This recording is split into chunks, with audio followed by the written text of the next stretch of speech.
Hey Derek, how are you? I am doing really well, busy as usual.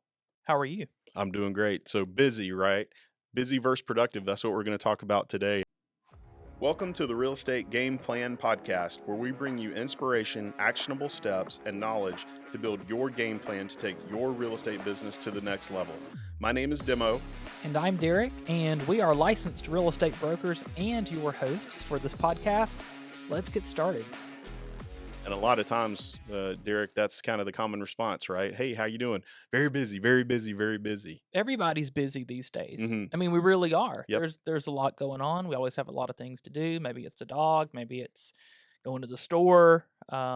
Just things come up Yeah. and we're busy. Life happens, right? And so one thing as an independent contractor, as a real estate agent, we really have to define that busy versus productive and not, necessarily making sure that they're the same word in our own language, right? Because like you said, we can be busy with all the things that life throws at us, but if our goal is to be a real estate agent, part-time or full-time, what are we doing productively to get those steps to be a part-time or a full-time real estate agent? Right. And I think it's part of it is being super clear about what your goals are Mhm. and what it's going to take, what action steps need to actually happen to reach those goals, Yep. and baking that into your day. Maybe you're time blocking.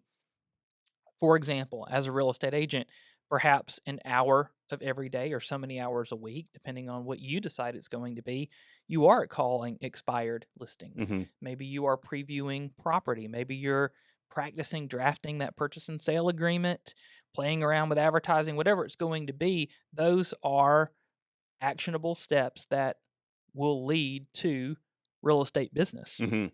Yeah, it's, kind of in my head, what I think about it with being productive, it's that's really something you can measure, right? Something that you can look back on how many CE credits you have because you took those classes or how many real estate educational videos you watched, it's a quantifiable thing. Busy sometimes and most of the time isn't really that type of thing, right? It's just you feel stressed out. You've been doing a lot of things. You've driven all over these places. And sometimes we can just be busy in real estate and not be focused on how do I take this from being just busy in real estate to being productive in real estate, right? Right. And like you said, I think it comes back to being clear with your goals, being clear with yourself on really what you want out of this business, and setting your goals high. And goal planning is a big deal for really everybody, and it should be, and typically we do it at New Year's. Okay, for this year, I want to do this and this, but when you're a real estate agent, you may get your license in July, and so at that point, you have to set your goals for yourself as a real estate agent, probably even before you get your license. Absolutely. And writing the goals down um, is, I think, super helpful. Hmm. And that can help you keep your eye on the ball and help keep you on track for sure. Yeah. So, any productive tips other than education, previewing properties, things like that? Productive, quantifiable, measurable things that agents can do. And I will throw in consistency because Consistency. there That's are great. certain things that maybe it's a newsletter that Hmm. you send out every month to your neighborhood. It may take 6 months or a year before your neighbors, especially if you're new to an area, start Hmm. to call you. So you have to be realistic, you have to be consistent. And I love what you said. It has to be something that you're able to measure, which is fairly easy in terms of closings. Folks are either calling me and they're buying or selling property or they're not. Hmm.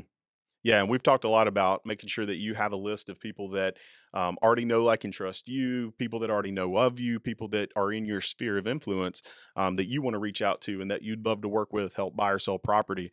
And so, a way to do that and be productive is to measure how many calls did you make, how many emails and follow ups and those types of things. So that is another example of being productive in your business. Obviously, closings and gross volume sold and things like that are kind of the big picture things, and a lot of real estate companies and agents will tout themselves on, but you don't get to that point typically unless you're looking at the day-to-day measurables, those productive things, calling those expires, Right. reaching out to that sphere. And so that's what builds up to the HGTV and the million dollar real estate agent type of shows that you see. You don't see all of the groundwork that was put in years and years and years before those shows became what they are. So, really being productive and really thinking about that dividing line between being busy and being productive. And I think it's a question that if you just ask yourself and you're honest with yourself, you will give yourself that answer of, yeah, I guess I was just busy running around here feeling like I was being productive, but maybe you quite weren't being productive, but it's an easy switch to turn. Absolutely. And with the expireds, and I know you talk about some of these big box companies and so forth, but they will say, well, if I call this many expireds, I know that that will lead to at least one lead, and you will have your own pattern. You'll have Hmm. your own record. Maybe it doesn't take you as many, maybe it takes you more, and not just with expires, but with everything that you do. Again, the goal is being clear about what your goals are Hmm. and being able to honestly assess if they're actually leading to furthering your career. Yeah.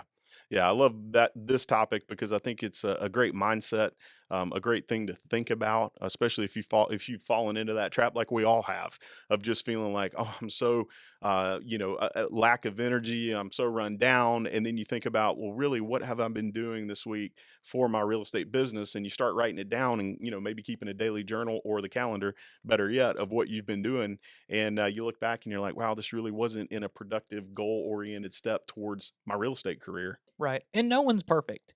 You'll never be perfect. We'll never be Right. perfect. And I think just having an awareness of it, um, writing it down, saying the goals out loud, Hmm. you will get better. And That's it's right. it's just getting better and better. And you will as you continue in real estate. Certainly. Certainly. Well, great topic. Well, we'd love to know what you think about the busy versus productive debate, and let us know some things that you're doing to stay productive out there. And we appreciate you watching. You've been listening to the Real Estate Game Plan podcast. Don't forget to like and subscribe on YouTube and leave us a 5-star review on your favorite podcast platform. Thank you for listening.